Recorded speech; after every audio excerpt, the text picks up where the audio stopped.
On April 13th, 1970, these chilling words echoed around the world. Houston, we've had a problem. The Apollo 13 mission moved from one of a moon landing to a survival crisis.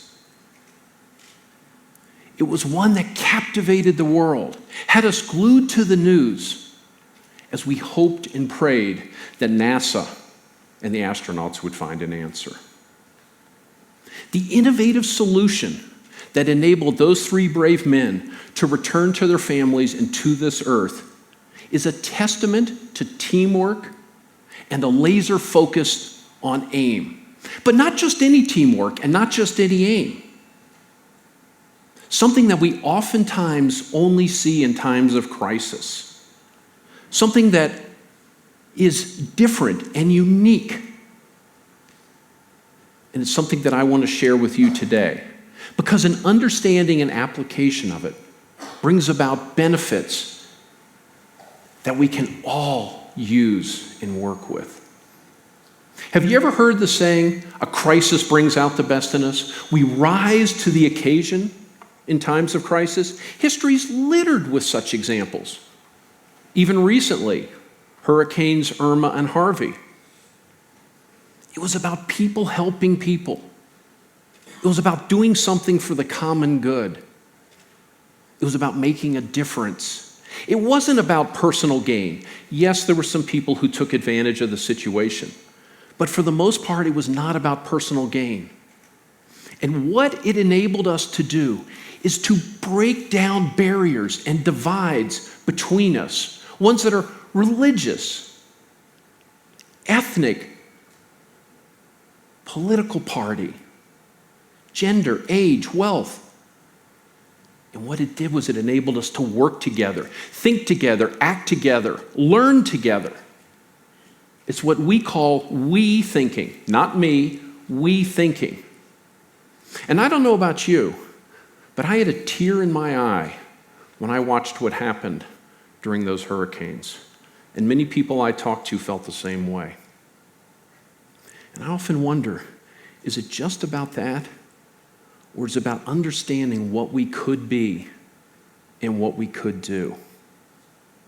Because as soon as the crisis is over, what happens? We return to our work, our families, our nonprofits, our businesses. And we ignore those intrinsic teamwork concepts and thinking that we used to get through the crisis. And instead, we reach around and we pull back. And we use these extrinsic thinking and approaches. Things like incentives, bonuses, performance appraisals, pay for performance, rating and ranking. All of those things raise those barriers and bring those divides back between us. If we could just reimagine this and think about that we thinking, imagine the possibilities. And this resonates deeply with me and ties into a personal and powerful story. One that began 9 years before I was born. I never knew about until I was 20 years old, and it's why I am here today. It's about a country in crisis, and it was Japan in 1950, after World War II. The country was in ashes. Their economy, their industrial base had been devastated. People were hungry, they didn't have jobs, and the country had no natural resources. And they asked a 50-year-old American if he could come in and help. Do you have some ideas? He said, yes, I have some ideas, but you're going to have to do things differently. We can't do it the prevailing approach, take the prevailing approach. You're going to have to think differently. You're going to have a constancy of purpose that you carry these ideas beyond the crisis subsiding. And they said, we'll do it. What do we need to do? He said, you have to attend my seminars, workshops, and conferences, and you have to be religious about it. 80% of the business leaders of Japan attended his events in the 1950s. And he told them, when they asked, how many years is it going to take to rebuild? 4 years. He was wrong. It only took 3 years. And by 1960, the Emperor of Japan had given him credit for what they called the Japanese economic miracle. That man's name was Dr. W. Edwards Deming. And I'm privileged and honored to be his grandson and to help carry on the legacy that he created when he formed a nonprofit at the end of his life.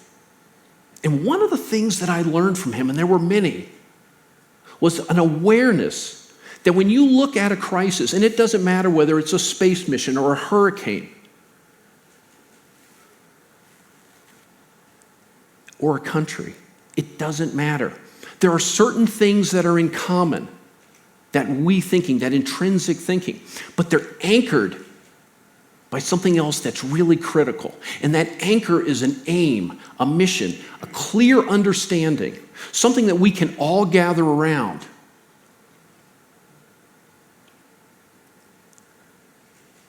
Japan. What was the aim? Save a country. 3 words. Apollo 13. Bring them back alive. Hurricanes Harvey and Irma. Save lives and help rebuild.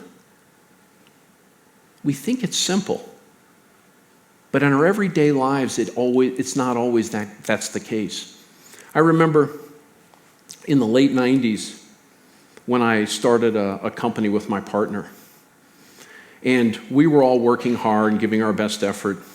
I'm Dr. Deming's grandson, so I knew it was important to have an aim that was clear to everybody.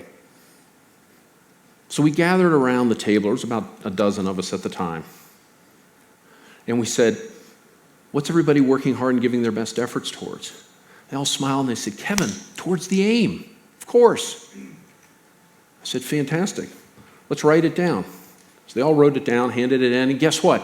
Every single one of them had a different understanding of the aim. Can you imagine the frustration, the wasted effort, the time, the energy, the money that went towards them all working towards a different aim? We're a startup. Every second and every penny makes a difference. So here's what I'd ask you to do. Go back to your families.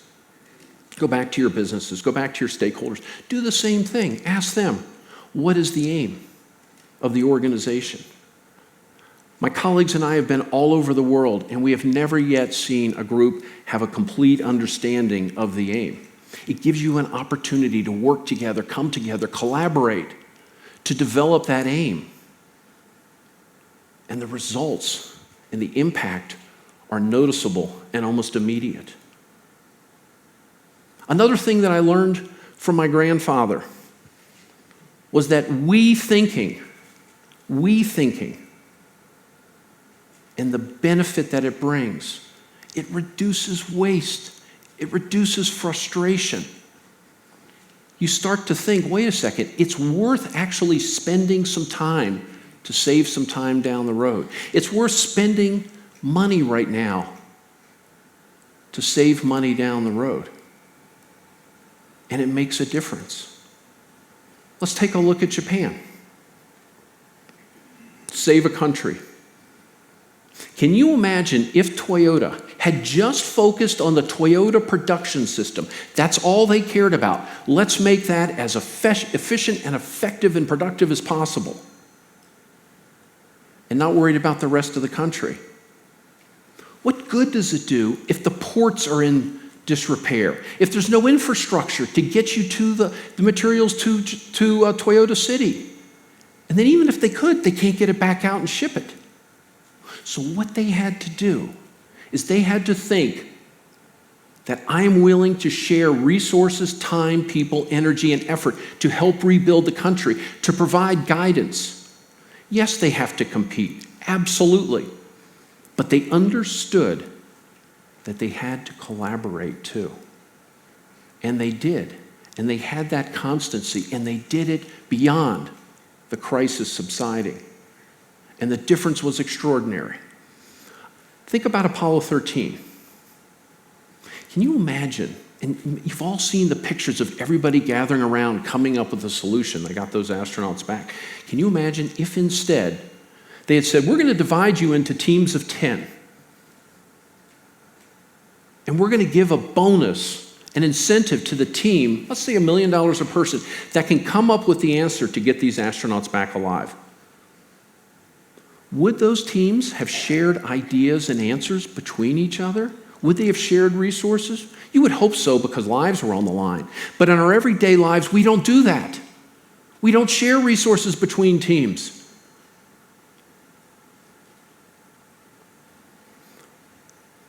In Hurricane Harvey, how many of you have heard of a gentleman named Mattress Mac? Amazing story.